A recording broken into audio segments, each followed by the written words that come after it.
La fête de la moisson, ça permet de renouer un lien avec ses voisins, d'expliquer, de rééchanger, de se faire comprendre.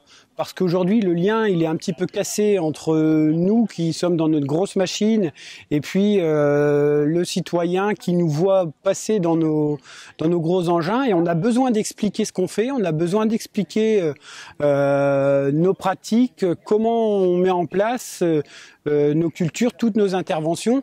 Et c'est pour moi, la fête des moissons, c'est un bon moyen d'échanger librement, ouvertement, dans une bonne convivialité, à un moment clé avant de redémarrer une nouvelle campagne. Les animations sont de plusieurs ordres.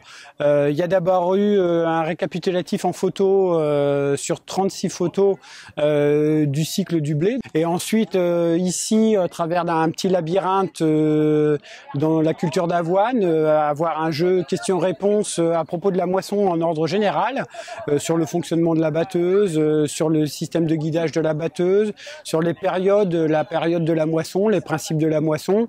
Et donc à travers d'un petit questionnaire pour chacune des pancartes, les participants pouvaient circuler à l'intérieur du labyrinthe et aller chercher leurs réponses. Ensuite, au niveau du matériel, j'ai présenté chaque matériel qui correspond en fait à un verbe particulier du cycle et de ce que je fais pour les cultures, c'est-à-dire les semer, les nourrir, les protéger, les récolter.